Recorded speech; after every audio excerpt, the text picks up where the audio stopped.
All right, a very good early morning, 5 o'clock, I guess, 4:30 here in Los Angeles. Like me, it is your Warrior Junior. I guess I stayed up. I did my laundry, so when I do that, I stay up and try to do it when there's nobody around. Let me turn on the fan for a second. I like to keep things keep things nice and cool. In my bedroom, in my private lair.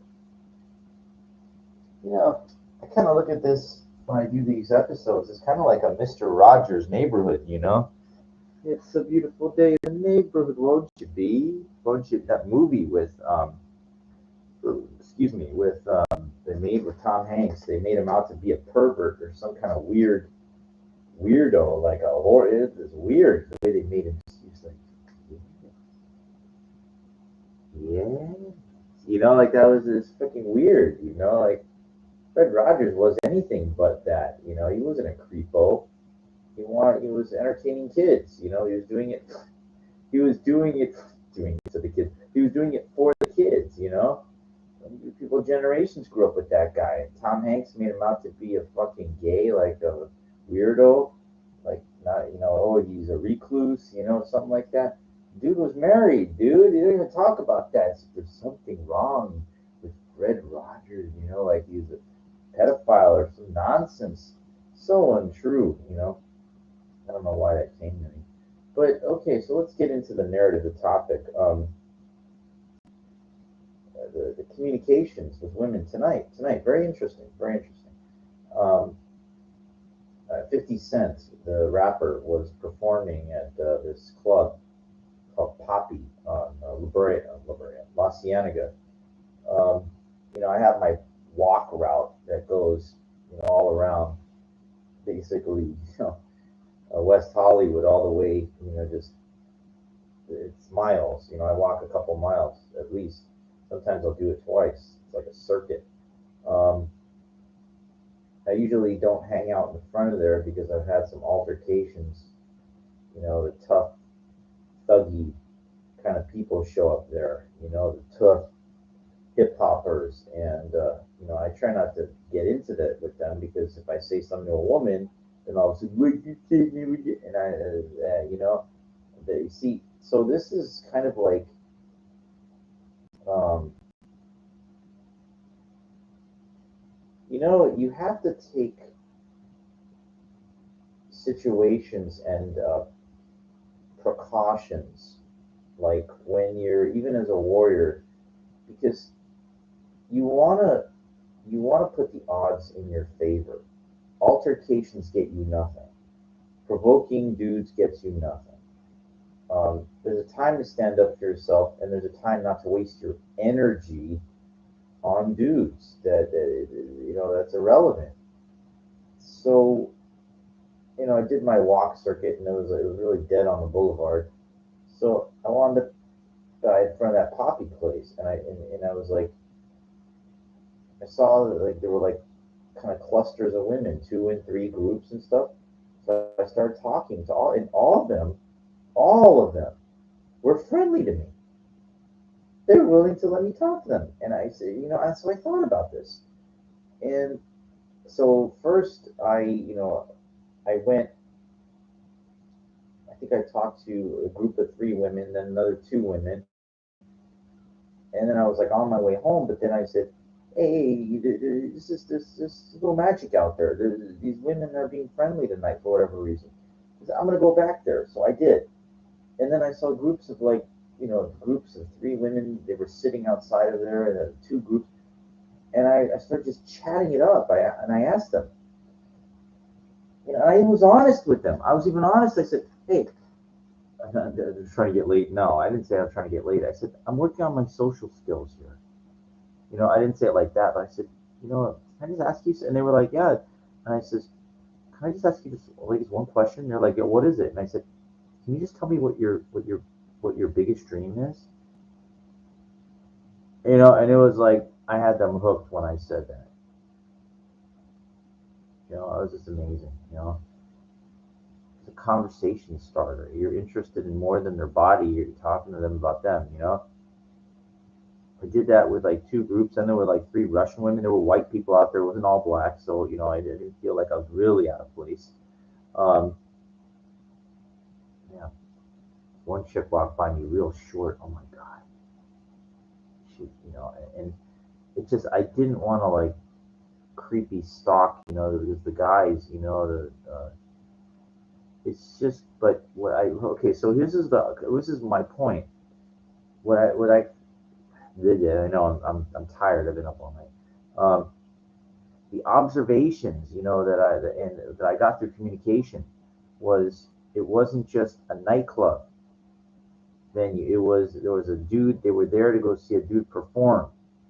Now I've seen this. Anytime there's an act or something like that, for some reason, people seem to be a little more like fans. They're more friendlier. They're more friendly. I don't get it. Um, the most women I've ever seen in my life in a concert was a tribute to like the 80s. There was like New Kids on the Block, Paula Abdul, and Boys to Men. I think it was a 90s thing. I forget. It was at the Hollywood Bowl. I will never forget it. And I went there, and there were more young women. I'd never seen so many in my life. I danced my ass off. I didn't meet anybody, but it's like I saw. The thing is, you got to put the odds in your favor. You got to. It's something that if you don't, you're leaving shit up. Look, man. I used to just go to bars, sit there by myself. Like it ain't fucking Barfly, Mickey Rourke. That's a movie. The women ain't coming up to you. You're gonna meet, a hot fucking Faye Dunaway was in that. That arrogant bitch. My friend told me he met her one time. She's a cunt. Anyway, um, nor here nor there, nor her anyway.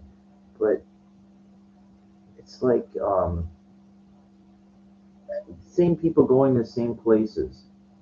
They stick to the same bars, stick to the same places. They don't venture out anywhere. They don't try to do nothing. Hey man, what do you expect? You do the same shit over and over again. Nothing changes, man. You're hoping like a rare woman comes in there by itself. Look, I'm seeing the same clowns in the same places. Um, I don't want to be one of them. Now, I talk about someone be 48 in a couple months. Times, it's going. And, I listened to Joe Rogan talk about this. He said, you know, making a big change could be horrifically scary. I think Jordan Peterson talked about this too. These guys know. Um, it's so easy just to stay put with nothing. Stay in your little comfort thing. Now, I thought about this. There's a couple things that concern me in Vegas. I have to go there and wait, and really, not like 10 years ago when I went there. I would used to think, oh, could I live out? No, I'm going there looking like, food place, the gym, the post office, like the things I need, essentials. I'm not going there as a tourist. I'm going there to possibly live there. So, I need to go there for like 3 or 4 days and really survey. I'm going to be walking. I have an electric bike, but you know, I'm thinking, on foot. I need to be within 2 miles of everything. Um, and I'm thinking towards south, toward near Henderson. Somewhere near down there. I know North Las Vegas is dangerous. Also by the stratosphere used to be called the strat. That's a dangerous area too. A lot of ghetto. I just stay away from the hoodlums. Why do they call them hoodlums? They wear a hoodlum. Um, and believe me, they're not. They're all different races, dude. There's white low lifes out there too. It's not all like Hispanic, black, whatever. I don't judge people based on the race, man. I'm, you know, I judge people based on their character or their actions. What they do. A low life is a low life. I don't give a fuck what race it is. It could be anything. Um, and I try to avoid those people, those dangerous scum. Um, and there's going to be that everywhere. I remember I was in Vegas. I was off the strip walking down Paradise. Some dude in a van, he fucking tried to hit me with a lasso, with a fucking put a rock inside of a sock.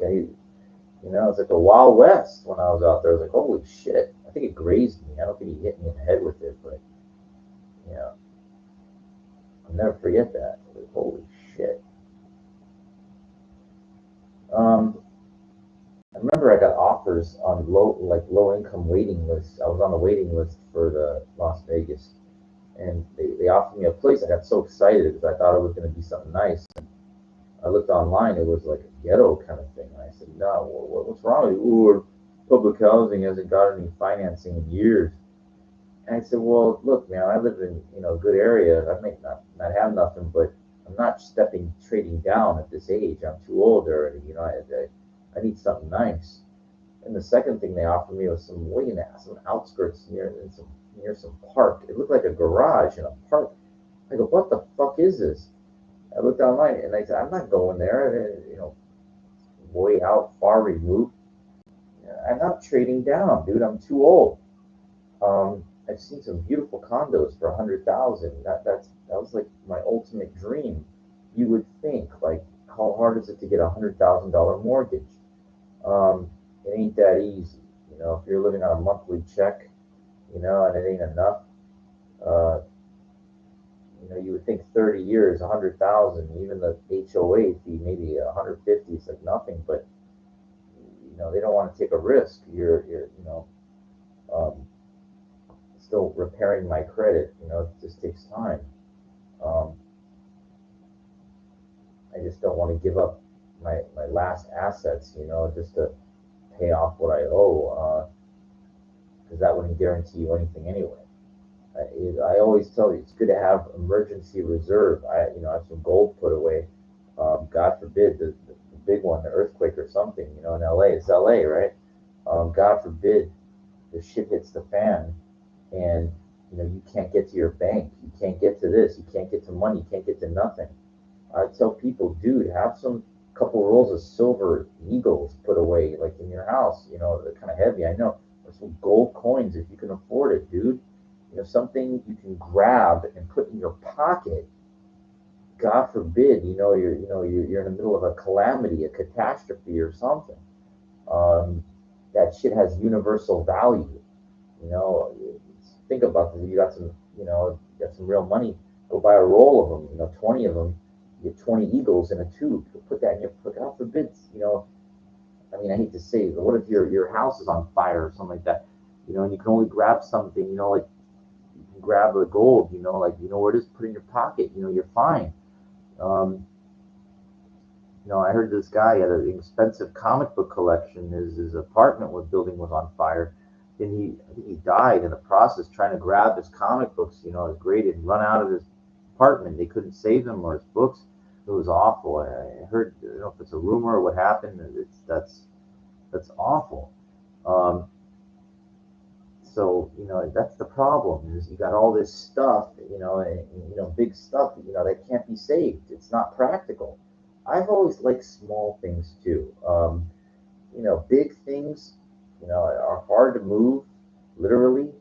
I've worked, in a swap meet kind of thing where they're moving furniture, big bulky items. Always uncomfortable. Look, I like graded baseball cards. You can put it in your fucking a card. This guy had $100,000 card. Just put it in his pocket. 100,000 spending. Walk through the airport. It doesn't set off them. It's not metal. This fucking dude is carrying around $100,000 card. One card. And this it fits in his pocket. I mean, think about being able to move shit around. I mean, it doesn't get much better than that.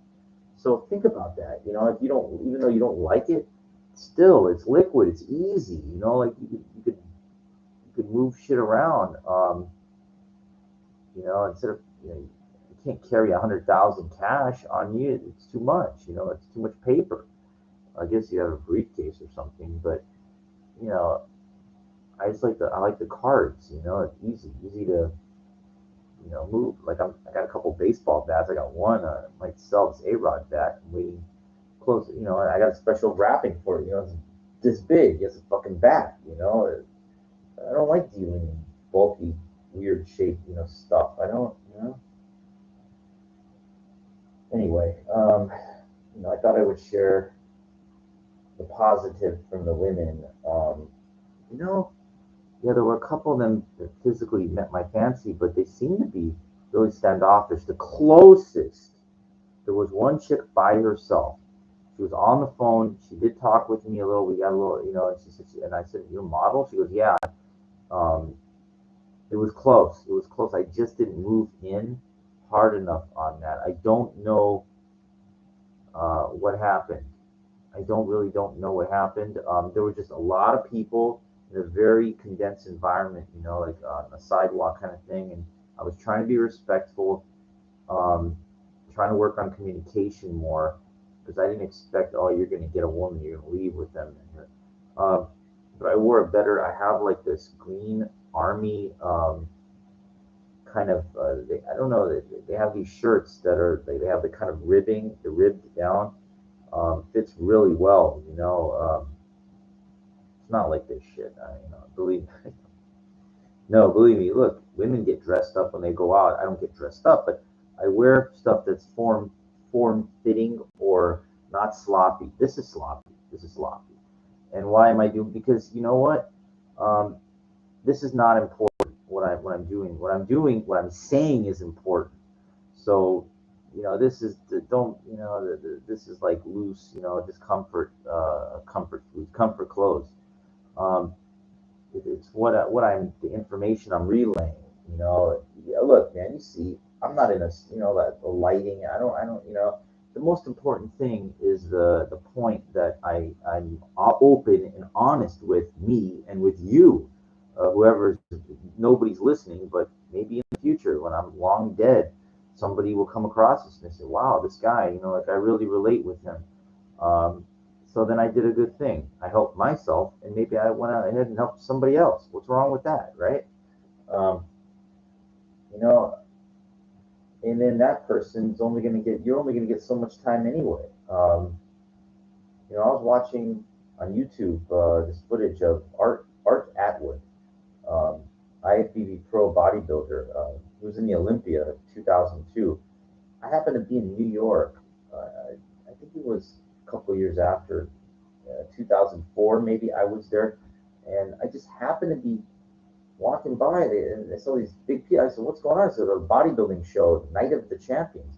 I said, "Really?" Yeah, and I was like, look, I've never been big, but I've been always been solid at like 160, 166.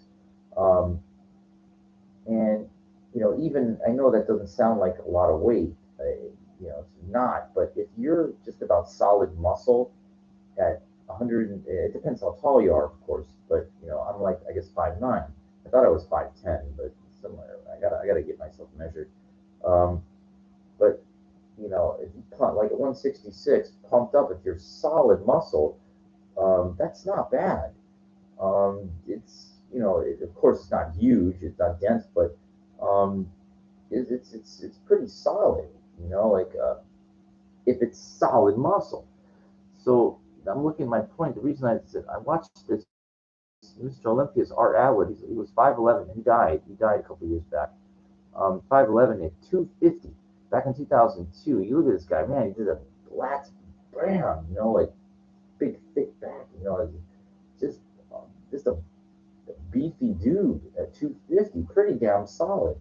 Um, the reason he finished like 12th in that Mr. Olympia, very low. They were saying disrespectful. It was really low to come in that low. But the thing was because all the dudes, the guys that all finished in the top 11 above that, they were all fucking big and cut everything. I think Dorian Yates won or Coleman might have been. I have to look it up, but um, you know he's fucking huge. Now, the reason I mention this is I was walking by that, I remember Night of Champions, that theater, and that Art Atwood guy, he came out like a day before. I guess there were the prejudging or whatever. And I remember looking at it, I go, God almighty, I could not believe, he looked way taller than 5'11" when he walked by me. And fucking 250, you would think. And I've seen people 250 that just look like they're fat. They look like nothing. You would. This guy, it was like a fucking Adonis, Greek, something like on the Parthenon. He could stand there like he was like Hercules. He was a fucking. I mean, it's unbelievable. It's just this overall, everything, the muscles, is a fucking incredible. It's like something out of like mythology. The guy standing there, like just every muscle, it's like full tan. It's unbelievable, you know. But here's the problem: 250, even though solid muscle, is still 250 pounds. Your heart has to work so much harder to keep that going.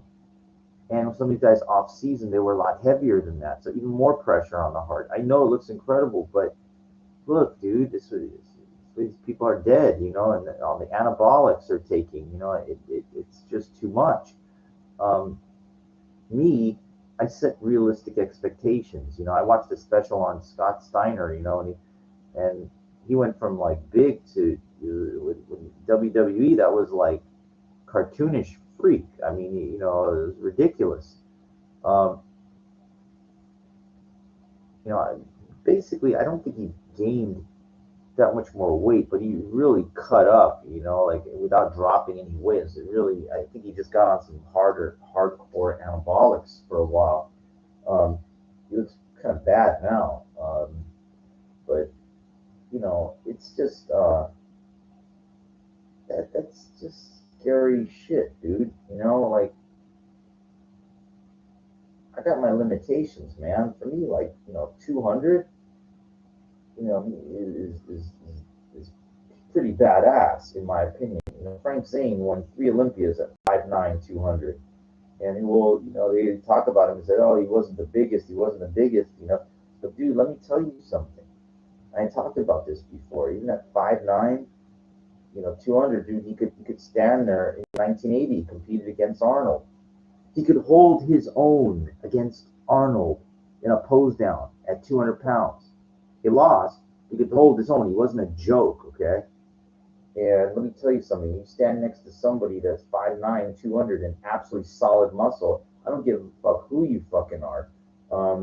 That person's gonna be damn intimidating. A lot of these people, these guys are coming out the nightclub or whatever, that poppy place. You know, I don't care how big or whatever. They weren't bodybuilders. They weren't in really good shape. They guaranteed they weighed more than me, like kind of bigger than me, but not solid. No, no, you know. Look, you're not gonna outwork me. I mean, I told you, I did legs again today. I need somebody that trains every fucking day, dude. And it's not that I train every day. It's how I train every day. Um, I go to war. I go to war in the gym. I'm not there to fucking, you know, do specialization exercises on my forearms. Uh, if I do, it's incorporated with some serious hard work of working a bigger area. I don't do useless exercises. I'm not there.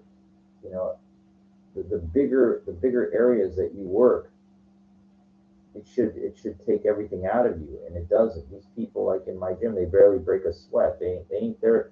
They don't go to war. I go to war. I go to war. And if you don't know what that means in the gym, that means you are there to tear it up. If you don't know what that means, I guess I could just say I'm there to fucking work my ass off. And that means when I'm lifting heavy, I'm fucking lifting heavy. I'm moving shit around. The big areas, back work. I am doing many different types of rowing exercises, combinations of pulling with the machine, the cable, not cable, the pull thing, the dumbbell pulls. I'm talking fucking work the shit out of your back, man. And I am not there to fuck around. I'm just not there to fuck around. Watch Dorian Yates' Blood and Guts, dude, the way he trained in the dungeon. Okay? I'm not Dorian Yates, but I work with that seriousness, that demeanor. I'm very serious to pushing my body as hard as it possibly can, uh, but toward halfway through the workout when you're nice and warm, everything's warmed up. I give it everything I fucking have, man. I give it everything I fucking got. And I know it don't look like nothing, but you know what? I do notice the difference. I do notice, my legs, and I showed you. You look at my thumbnail picture from last episode. I know it's kind of deceiving. It doesn't look like, but let me tell you, 175, pretty solid. Is not fucking bad. I am not even close to being where I want to be, but I'm going to keep grinding it out.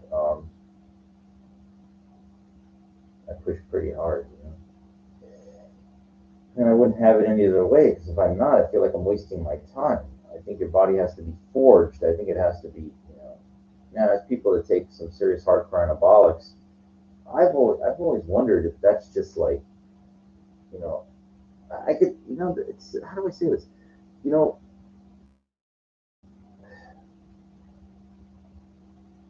like, I know I talked about Art Atwood, the bodybuilders, they train really hard and they take serious anabolics. So that plus that equals that. But I've seen too much. I've seen dudes that are natural that just train their ass off. They don't take. You get like you know an average kind of solid body. It's not like stage worthy. It's not a stage worthy body, because see, on stage people want to see the freaks. They want to see, 250 pounds solid, or 300 pounds, Ronnie Coleman solid, or more, or that guy, that big Ronnie, 3 and a quarter, like that's, it's not about health and fitness, it's a showcase of the immortals. That's the WWE WrestleMania slogan. But, that's what Mr. Olympia is, it's not, I mean, I guarantee you, even Frank Zane was on a lot of shit. Um, you see what he looks like now. He looks like a cross country runner, lean. You would know the dude was 3 times Mr. O, unless you knew your history. Um, I told you I met Franco Columbu in his office before he passed away. You would never know the guy was 2-time Mr. O, the world's strongest man and shit. 76 and 81. Couldn't believe when I saw him in his office. You would never know. Anyway, but he wanted to be a chiropractor, so that was his dream. He made that come true. It's cool, Took the time to talk to me. Signed a book to me. It's nice. You never know whose life or lives you touch. Paul Orndorff said that during his Hall of Fame speech. He died too recently. Real Mr. Wonderful.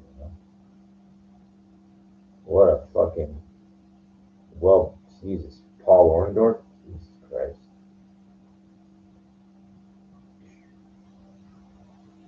Remember, we did that pile driver, pick up those guys and slam their fucking head in the mat.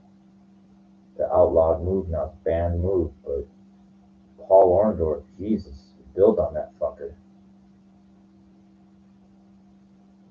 Maybe he was, I don't know how big, he's tall. He could hold his own against Hogan. Hogan in his peak was like, I don't know, they say 325, built at 315, 305. I saw Hogan at WrestleMania uh, 7, I think it was, in LA. I was like 17 years old. I ran after him. He was going to the elevator and he stopped, signed a card for me, and I took a good look. Jesus, his arm, a big fucking dude, man. Looked like he was 6'6", 6'7", 300 pounds. Jesus. It's like when I saw Lesnar in 2002, like 6'3" or whatever, 6 something, and like a 285 or whatever. Jesus.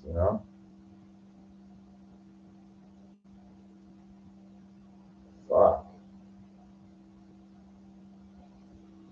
Fucking huge. Nothing compared to these bodybuilders though I've seen. You look like a twerp compared to that Art Atwood at 5'11". You put Art, that guy, a 250-pound bodybuilder, next to any of those wrestlers. I don't even Dave Batista. I wouldn't get no. Those guys are pro bodybuilders, dude. They were walking behemoths. Jay Cutler, I think he's like my height, 300 pounds or whatever. He leaned down, he's like 260 now, probably. I saw Jay Cutler at the Fit Expo in 2008. I was competing in the American Street Dance Championship at the convention center, and they had some bodybuilding contest too going on, a big, the big convention thing. And I saw Jay Cutler. He was wearing a sweater, thin sweater. I was so I never seen someone that blown up. I never seen anything like that. He must have been he was 300 pounds. He was 300, but it was absolutely solid. It was like somebody pumped the air. I never seen anybody that blown up like that at my height. It was ridiculous. It was like a cartoon character. I couldn't believe. Yeah. I was so intimidated. I was scared to like go up and try to talk to him. Jesus. That's what yeah, that's when he was Mr. O. Jeez.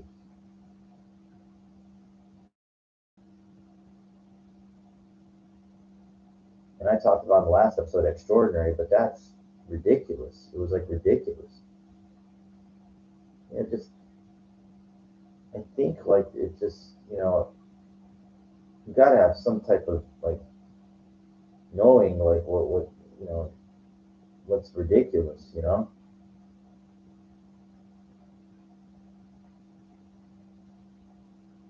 don't want to look ridiculous, and I'd like to be around. I'll die. I know I'll die eventually. I know. I'm well aware of that. But you know, I don't want to expedite it.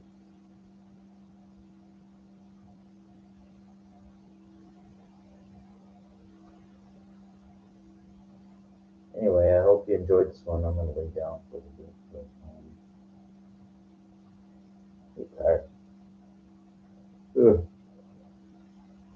Ugh. Ugh. See, that's why I keep talking about Vegas, because Vegas, I'll go to bed 5 in the morning.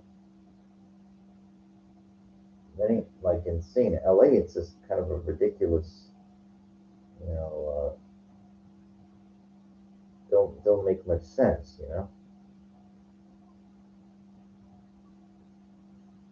But you know, you get so used to living where you live, especially when you get older, and you settle in, and I don't want to do that.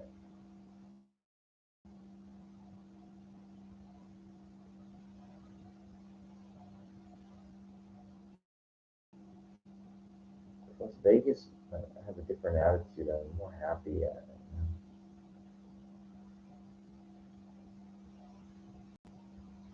Feels like there's so much more going on there.